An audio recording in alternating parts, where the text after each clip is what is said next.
जी समृद्ध मास्टर, आप शुरू कर सकते हैं वर्ल्ड का वर्णन। वर्ल्ड खबर। जिए संसार, जिए संसार, जिए समृद्ध।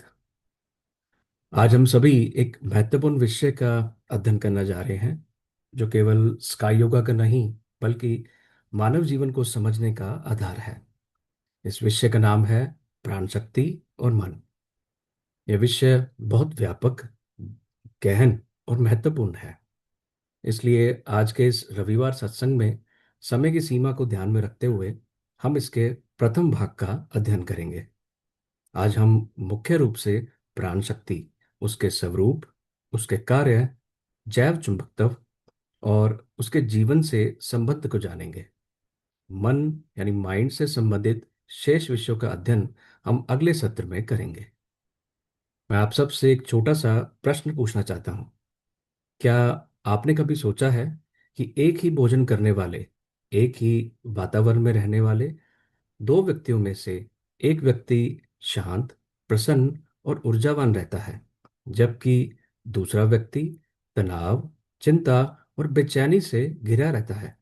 ऐसा क्यों होता है कि कभी शरीर स्वस्थ होने पर भी मन अशांत रहता है, और कभी कठिन परिस्थितियों में भी कोई व्यक्ति पूरी शांति और संतुलन बनाए रखता है?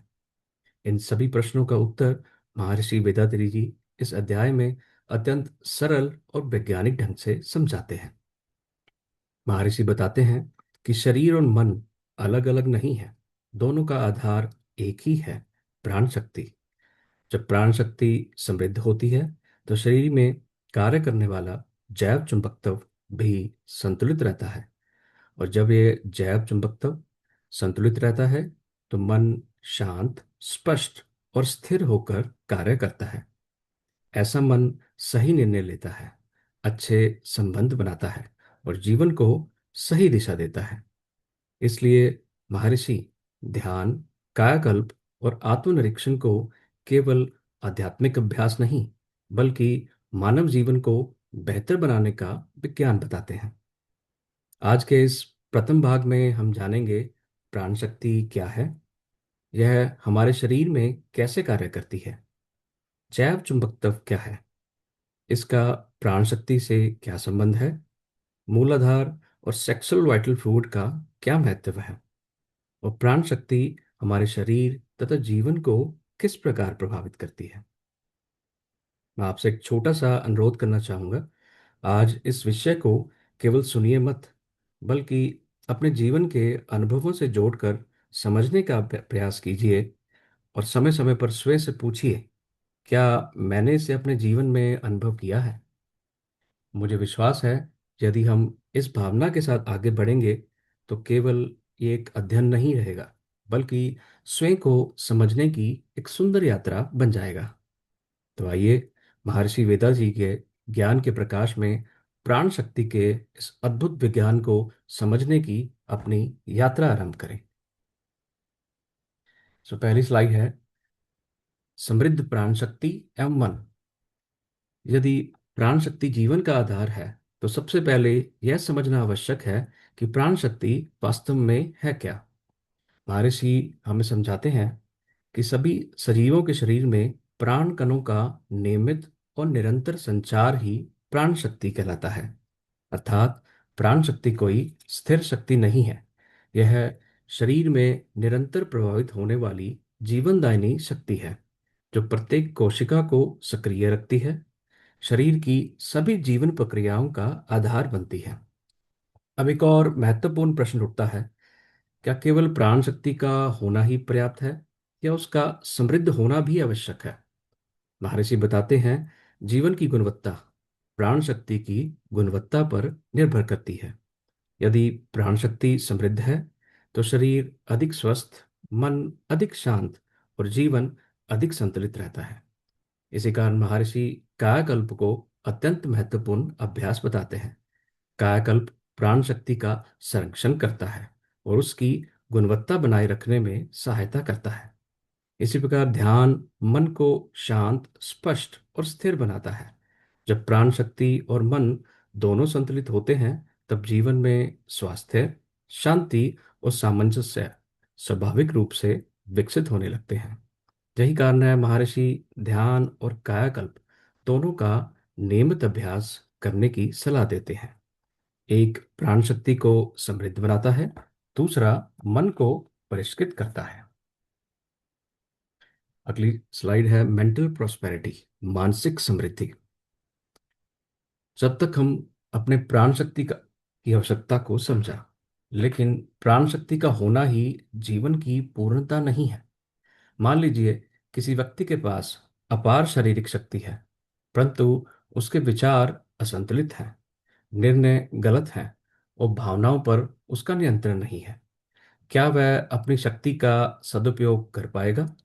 निश्चित रूप से नहीं। इसी प्रकार यदि कोई व्यक्ति अत्यंत बुद्धिमान है, लेकिन उसके भीतर प्राण शक्ति का अभाव है, तो उसके विचार व्यवहार में परिवर्तित नहीं हो पाएंगे। इसलिए महर्षि जी जीवन की दो समांतर धाराओं की चर्चा करते हैं, प्राण शक्ति और मन। प्राण शक्ति शरीर को जीवित बनाती है, जबकि मन उसी शक्ति का उपयोग करके अनुभव करता है, विचार करता है, निर्णय लेता है और कर्म करता है।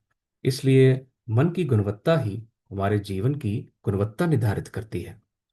यहीं से मेंटल प्रोस्पेरिटी, मानसिक समृद्धि का वास्तविक अर्थ आरंभ होता है। सामान्यतः जब हम समृद्धि की बात करते हैं, तो हमारा ध्यान धन, पद या सुविधाओं की ओर जाता है।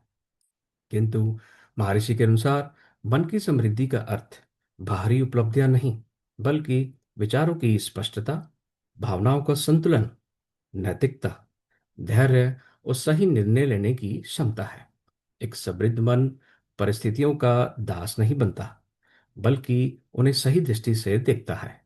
इसलिए मेडिटेशन यानी ध्यान का उद्देश्य केवल मन को शांत करना नहीं, बल्कि उसे परिष्कृत करना है, ताकि वह सत्य को यथावत देखने का योग्य बन जाए।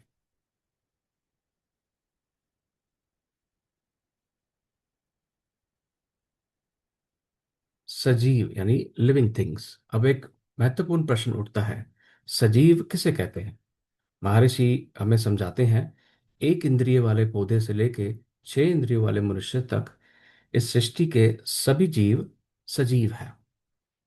जब यहाँ एक बात को समझना बहुत आवश्यक है, जब हम किसी पेड़ या पौधे को देखते हैं, तो वह हमारी तरह चलता फिरता नहीं है। इसलिए कई बार ऐसे लगता है कि उसमें जीवन नहीं है। लेकिन यदि उसमें जीवन ना होता, तो वह बीज से अंकुरित कैसे होता, बढ़ता कैसे, फूल और फल कैसे देता? इसका अर्थ यह है कि जीवन सभी सजीवों में है, केवल उसकी अभिव्यक्ति अलग अलग होती है। अब एक और प्रश्न उठता है, यदि पौधे और मनुष्य दोनों सजीव हैं, तो दोनों में अंतर क्या है? महर्षि बताते हैं कि अंतर जीवन में नहीं, बल्कि चेतना के विकास में है। पौधों में चेतना का विकास एक इंद्रिय तक सीमित है। जैसे जैसे चेतना का विकास होता है, अनुभव करने और समझने की क्षमता भी बढ़ती जाती है। इसी विकास की सर्वोच्च अवस्था मनुष्य में दिखाई देती है। मनुष्य केवल संसार का अनुभव नहीं करता, बल्कि अपने विचारों, अपने कर्मों, अपने जीवन पर भी विचार कर सकता है। यही उसकी सबसे बड़ी विशेषता है। इसी कारण मानव जीवन को आत्मविकास और आत्मबोध का एक अनमोल अवसर माना गया है। अब एक नया प्रश्न उठता है, आखिर ये जीवन किस शक्ति के कारण चल रहा है? महर्षि आगे हमें इसी रहस्य को समझाते हैं, प्राण शक्ति की चक्रीय गति। अब तक हमने यह समझा कि सभी सजीवों में प्राण शक्ति होती है, लेकिन एक महत्वपूर्ण प्रश्न उठता है, सजीव और निर्जीव में वास्तविक अंतर क्या है? यदि हम किसी पत्थर और किसी मनुष्य को देखें, तो दोनों ही मूल प्रकृति से बने हैं। दोनों में मूल ऊर्जा कण, फंडामेंटल एनर्जी पार्टिकल विद्यमान है। फिर भी एक जीवित है और दूसरा निर्जीव। क्यों? महर्षि वेदात्री जी इस प्रश्न का अत्यंत सुंदर उत्तर देते हैं। वे कहते हैं कि निर्जीव पदार्थों में ऊर्जा कणों की गति अनियमित होती है, इर्रेगुलर होती है, जबकि सजीवों में यही ऊर्जा कण एक निश्चित चक्र, सर्किट में निरंतर गतिशील रहते हैं। यही चक्रीय गति ही जीवन का लक्षण है। इसका अर्थ है कि जीवन केवल ऊर्जा की उपस्थिति नहीं है, बल्कि ऊर्जा का सुव्यवस्थित, निरंतर और चक्रीय प्रवाह है। जब तक यह चक्रीय प्रवाह बना रहता है, तब तक शरीर जीवित रहता है। और जब यह चक्रीय गति समाप्त हो जाती है, तब शरीर पंचभूतों में विलीन हो जाता है। इसलिए महर्षि जीवन की परिभाषा केवल शरीर से नहीं करते।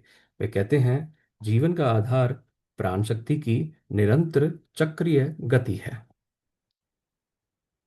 Life energy circulation. अब एक महत्वपूर्ण प्रश्न उठता है, यदि प्राण शक्ति चक्रीय गति से कार्य करती है, तो यह चक्रीय गति कहाँ और कैसे होती है? महर्षि हमें समझाते हैं कि पंच महाभूतों से बने इस शरीर में ऊर्जा कण एक निरंतर मार्ग में निरंतर परिभ्रमण करते हैं। इसी नियमित परिभ्रमण को प्राण शक्ति का संचार, लाइफ फोर्स सर्कुलेशन कहा जाता है। यहाँ एक बात को समझना बहुत आवश्यक है। महर्षि रक्त संचार और प्राण शक्ति के संचार में स्पष्ट अंतर बताते हैं।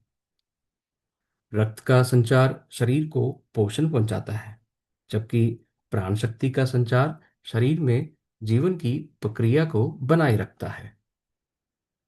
जब तक यह नियमित परिभ्रमण चलता रहता है, तब तक शरीर अपनी सभी क्रियाओं में सामान्य रूप से कार्य करता रहता है। इसलिए प्राण शक्ति को केवल ऊर्जा नहीं कहते, यह जीवन को बनाए रखने वाली निरंतर गतिशील शक्ति है।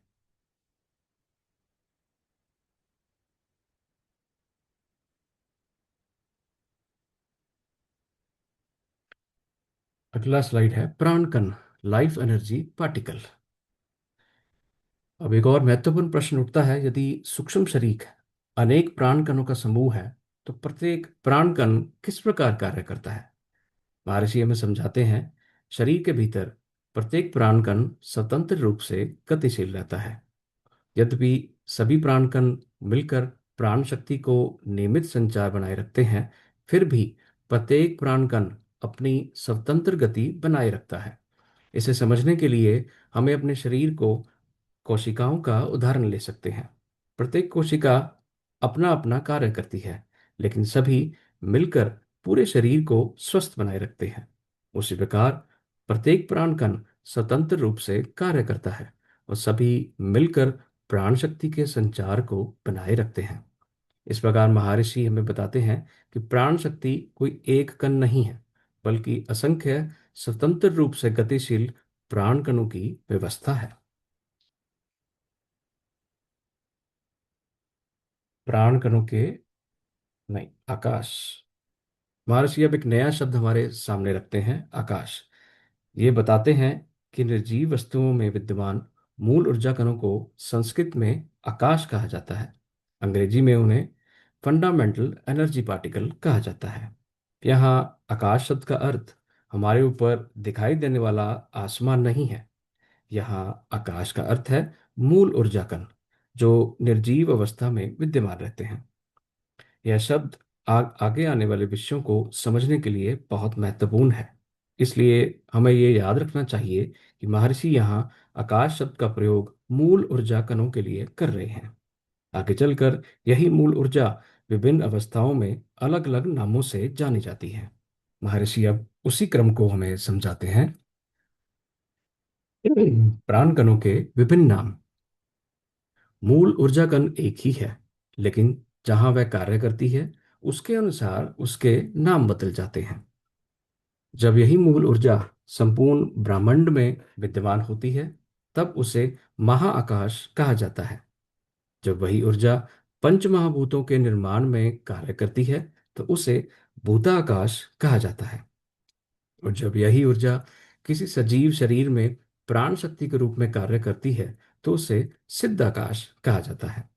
ध्यान देने वाली बात यह है कि ऊर्जा अलग अलग नहीं है, केवल उसके कार्य करने का स्थान बदलता है, इसलिए उसका नाम बदल जाता है। इस एक सरल उदाहरण से समझते हैं। एक ही व्यक्ति घर में पुत्र है, अपने बच्चों के लिए पिता होता है और कार्यालय में प्रबंधक हो सकता है। व्यक्ति वही रहता है, केवल उसकी भूमिका बदलती है। उसी प्रकार महाकाश, भूताकाश और सिद्धाकाश तीन अलग अलग ऊर्जाएं नहीं हैं। यह एक ही मूल ऊर्जा के अलग अलग नाम हैं, जो उसके कार्य करने के स्थान के अनुसार दिए गए हैं।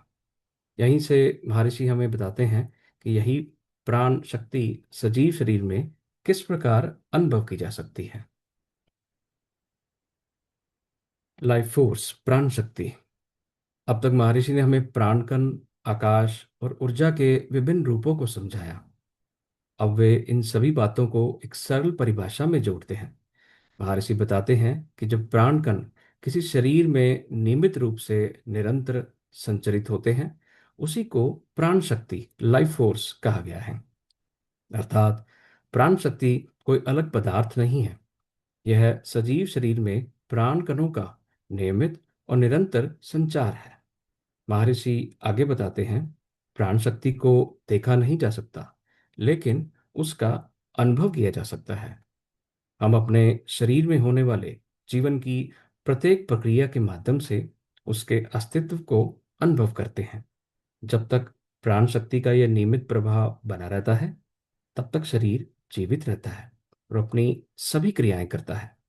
महर्षि यह भी बताते हैं कि प्राण शक्ति अत्यंत सूक्ष्म है, इसलिए इसे इंद्रियों से प्रत्यक्ष नहीं देखा जा सकता, बल्कि उसके प्रभावों के माध्यम से समझा जा सकता है।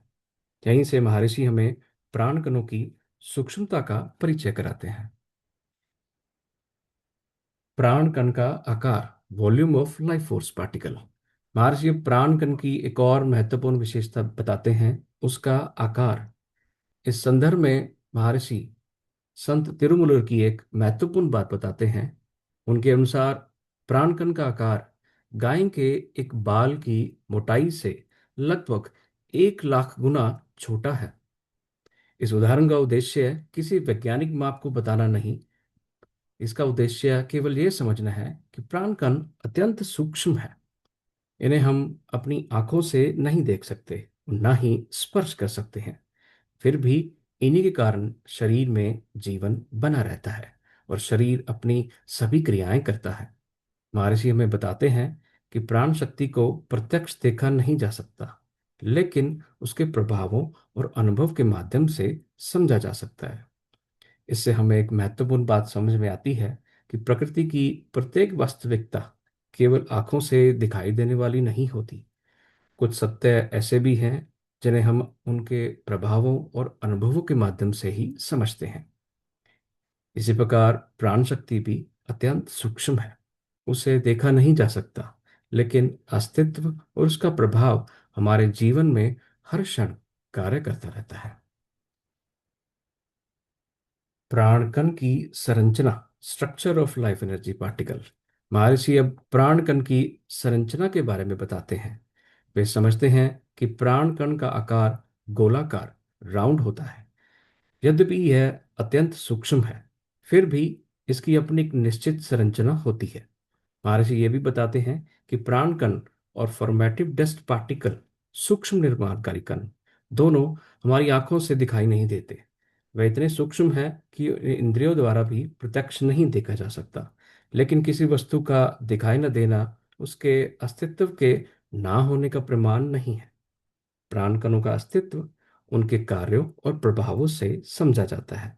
इसी आधार पर महर्षि आगे हमें बताते हैं कि इन प्राण कणों की उत्पत्ति कैसे होती है। Genesis of life energy particle. महर्षि समझाते हैं कि जब फॉर्मेटिव डस्ट पार्टिकल, सूक्ष्म निर्माणकारी कण, सघन रूप से एकत्रित होते हैं तो वह प्राण कण बनाते हैं। इसके बाद महर्षि एक और महत्वपूर्ण तथ्य बताते हैं कि प्राण कणों की घूर्णन गति, रोटेशन के आधार पर वे अलग अलग स्वरूपों में कार्य करते हैं। इसी आधार पर उन्हें इलेक्ट्रॉन, प्रोटॉन और न्यूट्रॉन कहा जाता है। महर्षि ये भी बताते हैं, यदि यह घूर्णन पूरी तरह रुक जाए तो उस अवस्था को ब्लैक होल कहा जाता है। इस प्रकार महर्षि हमें समझाते हैं कि ऊर्जा की अवस्था उसकी घूर्णन गति के अनुसार उसका स्वरूप बदलता है। मानव शरीर में प्राण शक्ति की उत्पत्ति।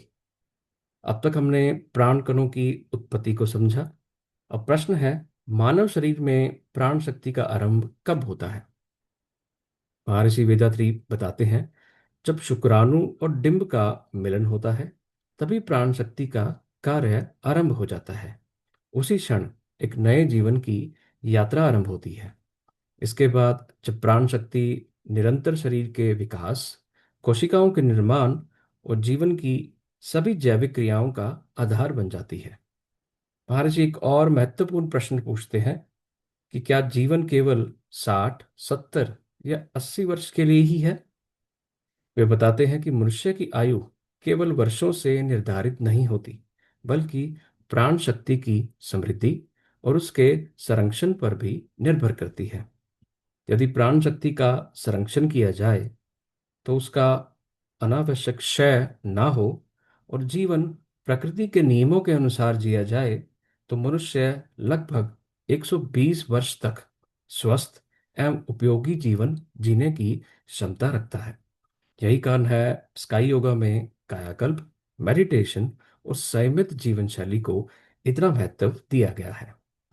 इनका उद्देश्य केवल रोगों से बचना नहीं, बल्कि प्राण शक्ति को समृद्ध और सुरक्षित रखना है। प्राण शक्ति का शक्ति केंद्र। महर्षि अब एक महत्वपूर्ण बात स्पष्ट करते हैं। प्राण शक्ति पूरे शरीर में कार्य करती है, लेकिन उसका मुख्य शक्ति केंद्र कहाँ है? महर्षि इसे एक सरल उदाहरण से समझाते हैं। रक्त संचार का मुख्य केंद्र हृदय यानी हार्ट है। सांस लेने का मुख्य केंद्र फेफड़े यानी लंग्स है। उसी प्रकार प्राण शक्ति का शक्ति केंद्र मूलाधार है। इसका अर्थ यह नहीं कि प्राण शक्ति केवल मूलाधार में ही रहती है। प्राण शक्ति का संचार पूरे शरीर में होता है, लेकिन उसका मुख्य शक्ति केंद्र मूलाधार है। जैसे किसी घर में बिजली का एक मुख्य स्रोत होता है, जहां से पूरे घर में बिजली पहुंचाई जाती है, उसी प्रकार महर्षि मूलाधार को प्राण शक्ति का आधार केंद्र बताते हैं। इसी कारण स्काई योगा में मूलाधार का विशेष महत्व बताया गया है। प्राण शक्ति के संरक्षण, संवर्धन और संतुलित संचालन में इसकी महत्वपूर्ण भूमिका मानी गई है। मूलाधार का स्थान। महर्षि अब हमें मूलाधार के स्थान के बारे में बताते हैं। वे समझाते हैं कि मूलाधार रीढ़ की हड्डी स्पाइनल कोड के सबसे निचले भाग से थोड़ा नीचे स्थित होता है। इसी क्षेत्र में सेक्सुअल वाइटल फ्लूइड अर्थात जनन शक्ति का केंद्र भी होता है। महर्षि बताते हैं यही कारण है मूलाधार केवल शरीर का एक स्थान नहीं, बल्कि प्राण शक्ति का मुख्य शक्ति केंद्र है।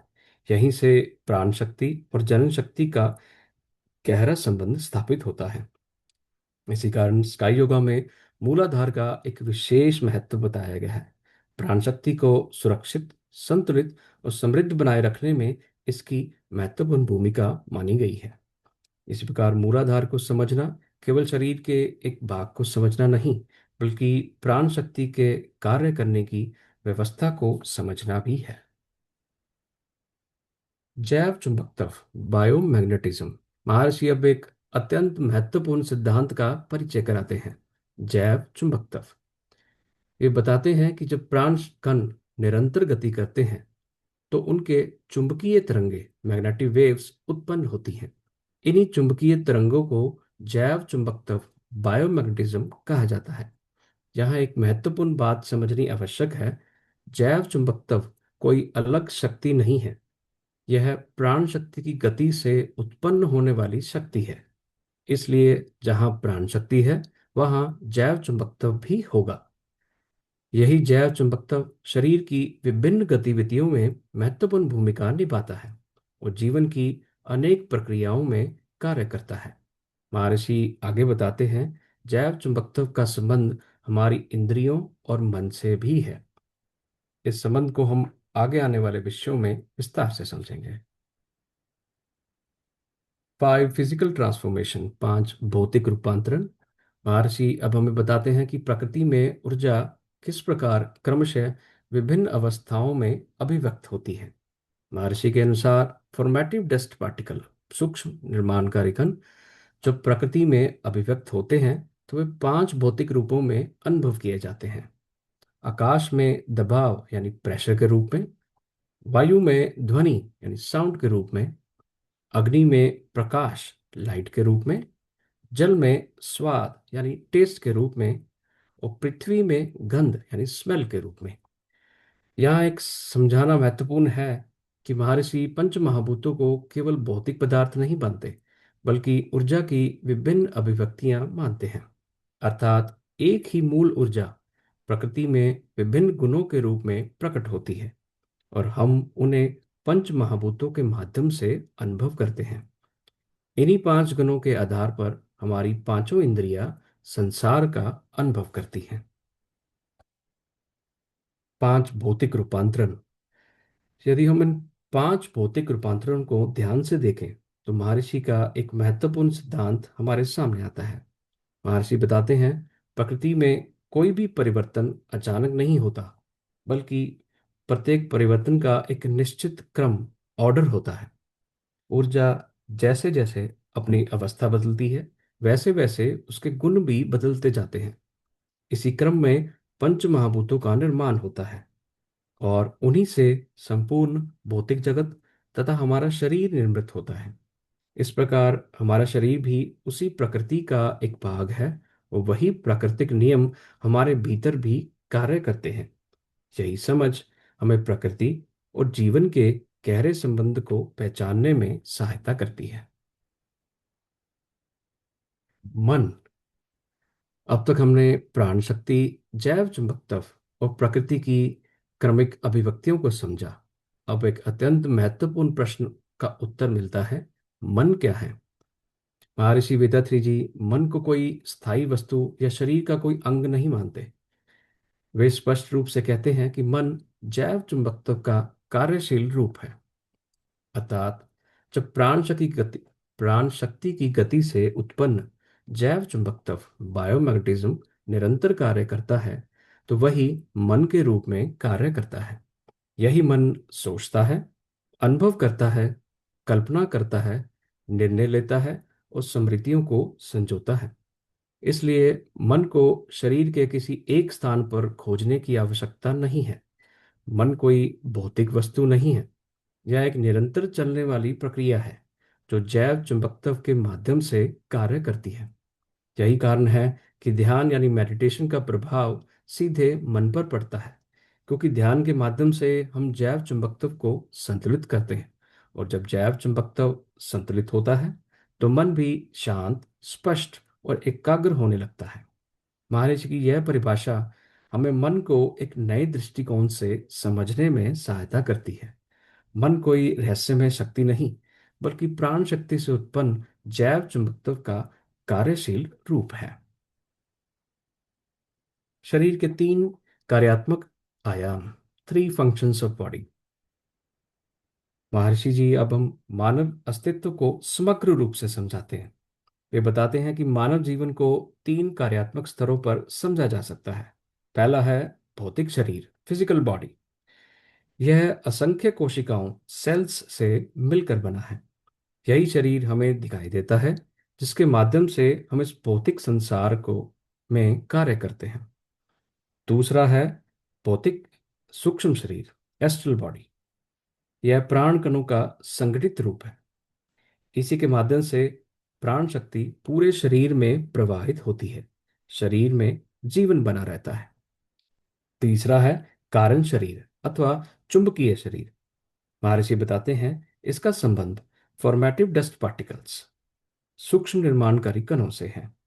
यही वह सूक्ष्म स्तर है जिसके आधार पर आगे चलकर जैव चुंबकत्व, मन और संस्कारों को समझा जा सकता है। इस प्रकार मनुष्य केवल एक भौतिक शरीर नहीं, भौतिक शरीर, सूक्ष्म शरीर और कारण शरीर, ये तीनों मिलकर मानव जीवन की संपूर्ण व्यवस्था का निर्माण करते हैं। फंक्शंस ऑफ लाइफ फोर्स, प्राण शक्ति के कार्य। महर्षि अब हमें बताते हैं कि प्राण शक्ति हमारे जीवन में क्या क्या कार्य करती है।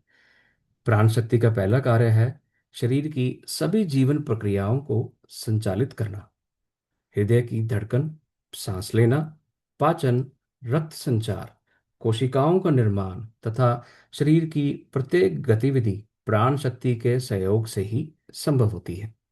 महर्षि प्राण शक्ति का एक और महत्वपूर्ण कार्य बताते हैं, जब शरीर के किसी भाग में असंतुलन, चोट या कोई विकार उत्पन्न होता है, तो प्राण शक्ति उसे संतुलित करने और सामान्य स्थिति में लाने का प्रयास करती है। इसी कारण शरीर में स्वाभाविक रूप से हीलिंग मैकेनिज्म, स्वाभाविक उपचार प्रक्रिया कार्य करती है। छोटी सी चोट का भरना, हड्डी का जुड़ना और शरीर का स्वयं को पुनः संतुलित करना, ये सभी उसी प्राकृतिक प्रक्रिया के उदाहरण हैं। तो इसी प्रकार महर्षि बताते हैं कि प्राण शक्ति केवल जीवन बनाए नहीं रखती, बल्कि शरीर की रक्षा, संतुलन और पुनर्निर्माण में महत्वपूर्ण भूमिका निभाती है। जेनेटिक सेंटर, आनुवांशिक केंद्र। महर्षि अब हमें आनुवांशिक केंद्र के बारे में बताते हैं। महर्षि के अनुसार प्रबल जैव चुंबकत्व, इंटेंसिफाइड बायोमैग्नेटिज्म, प्राण शक्ति का सघन संकेंद्रण, dense concentration of life force तथा सेक्सुअल वाइटल फ्लूइड, ये तीनों इसी केंद्र पर एक दूसरे से जुड़े हैं और समन्वित रूप से कार्य करते हैं। इसी कारण इसे जेनेटिक सेंटर कहा जाता है। महर्षि आगे बताते हैं, स्पेसिफिक ग्रेविटी के सिद्धांत के अनुसार शरीर में जैव चुंबकत्व का सबसे अधिक संकेंद्रण भी इसी केंद्र पर होता है। इसी कारण इस केंद्र का महत्व केवल शारीरिक नहीं, बल्कि आध्यात्मिक दृष्टि से भी अत्यंत महत्वपूर्ण माना गया है। इसी संदर्भ में महर्षि इंटेंसिफाइड बायोमैग्नेटिज्म को आत्मा यानी सोल के रूप में संबोधित करते हैं। अर्थात यहाँ आत्मा को किसी अलग सत्ता के रूप में नहीं, बल्कि प्रबल एवं सघन जैव चुंबकत्व के रूप में समझाया गया है। इसी प्रकार जेनेटिक सेंटर जीवन, प्राण शक्ति, जैव चुंबकत्व और आत्मा, इन सभी को समझने का एक महत्वपूर्ण आधार बन जाता है। स्पेसिफिक ग्रेविटी, विशिष्ट गुरुत्व। महर्षि अब स्पेसिफिक ग्रेविटी के सिद्धांत के माध्यम से एक महत्वपूर्ण तथ्य समझाते हैं। बताते हैं कि शरीर में जैव चुंबकत्व का सबसे अधिक संकेंद्रण मूलाधार क्षेत्र में होता है। इसी कारण मूलाधार को प्राण शक्ति का प्रमुख शक्ति केंद्र माना गया है। जब किसी वस्तु का भार और घनत्व उसके व्यवहार को प्रभावित करते हैं, उसी प्रकार शरीर में जैव चुंबकत्व भी एक निश्चित केंद्र पर अधिक संकेंद्रित रहता है। इसी आधार पर महर्षि बताते हैं कि स्पेसिफिक ग्रेविटी के सिद्धांत के अनुसार मूलाधार शरीर का सबसे शक्तिशाली जैव चुंबकीय केंद्र है। ग्रेटनेस ऑफ लाइफ फोर्स, प्राण शक्ति का महत्व। महर्षि अब प्राण शक्ति के महत्व को संक्षेप में समझाते हैं। प्राण शक्ति का पहला महत्वपूर्ण कार्य है शरीर की प्रत्येक कोशिका यानी सेल को जीवंत और सक्रिय बनाए रखना। जब तक प्राण शक्ति का संतुलित प्रभाव बना रहता है, तब तक शरीर की कोशिकाएं अपना कार्य सुचारू रूप से करती रहती हैं और शरीर स्वस्थ बना रहता है। दूसरा महत्वपूर्ण कार्य है मन का संतुलित करना। हम पहले समझ चुके हैं कि मन जैव चुंबकत्व का कार्यशील रूप है। जैव चुंबकत्व का आधार प्राण शक्ति है। इसलिए जब प्राण शक्ति संतुलित और समृद्ध होती है, तो मन भी अधिक शांत, स्पष्ट और स्थिर रहता है। इसी कारण महर्षि शरीर और मन को एक दूसरे से जुड़ा हुआ मानते हैं। शरीर की स्फूर्ति और मन की स्पष्टता, दोनों का आधार प्राण शक्ति ही है। इसलिए स्काई योगा के सभी अभ्यासों का उद्देश्य प्राण शक्ति को समृद्ध, संतुलित और सुरक्षित रखना है। Methods of life force circulation, प्राण शक्ति का संचार। महर्षि अब आगे बताते हैं कि प्राण शक्ति शरीर में किस प्रकार निरंतर संचार करती है। महर्षि के अनुसार प्राण कण अपनी यात्रा मूलाधार से प्रारंभ करते हैं। वहां से पूरे शरीर में प्रभावित होकर प्रत्येक कोशिका तक प्राण शक्ति पहुंचाते हैं और फिर पुनः मूलाधार में लौट आते हैं। लेकिन यह यात्रा यहीं समाप्त नहीं होती। जब प्राण कण पुनः मूलाधार में पहुंचते हैं, तो वे सेक्सुअल वाइटल फ्लूइड के संपर्क में आकर फिर से जैव चुंबकीय शक्ति, बायोमैग्नेटिज्म प्राप्त करते हैं। इसके बाद वे नई ऊर्जा के साथ पूरे शरीर में फिर से प्रवाहित होने लगते हैं। इस प्रकार प्राण शक्ति का यह संचार एक निरंतर चलने वाली चक्रीय प्रक्रिया है। यही सतत प्रवाह शरीर की प्रत्येक कोशिका को जीवंत बनाए रखता है और जीवन की सभी प्रक्रियाओं को संचालित करता है। इसी कारण महर्षि मूलाधार और सेक्सुअल वाइटल फ्लूइड को प्राण शक्ति के विज्ञान में अत्यंत महत्वपूर्ण मानते हैं। Power of sexual vital fluid. महर्षि बताते हैं कि सेक्सुअल वाइटल फ्लूइड का प्राण शक्ति से क्या संबंध है। महर्षि के अनुसार लगभग 14 वर्ष की आयु के बाद शरीर में सेक्सुअल वाइटल फ्लूइड का पर्याप्त निर्माण होने लगता है। यही जीवन द्रव्य मूलाधार तक पहुंचकर प्राण शक्ति के साथ घनिष्ठ रूप से जुड़ जाता है। महर्षि में बताते हैं कि सेक्सुअल वाइटल फ्लूइड प्राण कणों को संगठित और स्थिर बनाए रखने में महत्वपूर्ण भूमिका निभाता है। इसलिए इसकी गुणवत्ता और मात्रा का सीधा प्रभाव प्राण शक्ति पर पड़ता है। यदि सेक्सुअल वाइटल फ्लूइड स्वस्थ और संतुलित है तो प्राण शक्ति भी समृद्ध होती है। जब प्राण शक्ति समृद्ध होती है तो उससे उत्पन्न जैव चुंबकत्व बायोमैग्नेटिज्म भी अधिक सशक्त और संतुलित होता है। महर्षि इस संबंध में एक क्रम को समझाते हैं कि सेक्सुअल वाइटल फ्लूइड की गुणवत्ता से प्राण शक्ति की गुणवत्ता प्रभावित होती है। प्राण शक्ति की गुणवत्ता से जैव चुंबकत्व की गुणवत्ता प्रभावित होती है और जैव चुंबकत्व की गुणवत्ता से शरीर और मन दोनों का स्वास्थ्य प्रभावित होता है। इस प्रकार सेक्सुअल वाइटल फ्लूइड, प्राण शक्ति और जैव चुंबकत्व ये तीनों एक दूसरे से गहराई से जुड़े हुए हैं। इसी कारण महर्षि सेक्सुअल वाइटल फ्लूइड के संरक्षण और संतुलन को मानव जीवन के लिए महत्वपूर्ण मानते हैं। आज के इस अध्ययन में हमने महर्षि वेदात्री द्वारा के मार्गदर्शन में प्राण शक्ति के विज्ञान को समझने का प्रयास किया। हमने जाना कि प्राण शक्ति ही जीवन का आधार है। यही हमारे शरीर को जीवित रखती है, प्रत्येक कोशिका में कार्य करती है और शरीर की सभी जीवन प्रक्रियाओं का संचालन करती है। हमने यह भी समझा कि प्राण शक्ति से जैव चुंबकत्व उत्पन्न होता है और यही जैव चुंबकत्व हमारे शरीर और मन के बीच एक महत्वपूर्ण सेतु का कार्य करता है। महर्षि ने हमें यह भी समझाया कि मूलाधार, प्राण शक्ति और सेक्सुअल वाइटल फ्लूइड ये तीनों एक दूसरे से गहराई से जुड़े हुए हैं। इनका संतुलन ही स्वस्थ शरीर, शांत मन और श्रेष्ठ जीवन का आधार बनता है। आज के इस अध्ययन का सबसे महत्वपूर्ण संदेश यही है कि यदि हम अपनी प्राण शक्ति का संरक्षण करें, उसे समृद्ध बनाएं और प्रकृति के नियमों के अनुसार जीवन जिएं, तो हमारा शरीर, मन और जीवन तीनों संतुलित दिशा में आगे बढ़ सकते हैं। आज हमने प्राण शक्ति को समझने की यात्रा प्रारंभ की है। अगले सत्र में हम महर्षि के मार्गदर्शन में मन यानी माइंड को विस्तार से समझेंगे। आप सभी ने पूरे ध्यान और धैर्य के साथ इस अध्ययन में सहभागिता की, इसलिए आप सभी का हृदय से धन्यवाद। इसी मनोकामना के साथ मैं इस सत्र को समाप्त करता हूँ। जिए संसार, जिए संसार, जिए समृद्ध।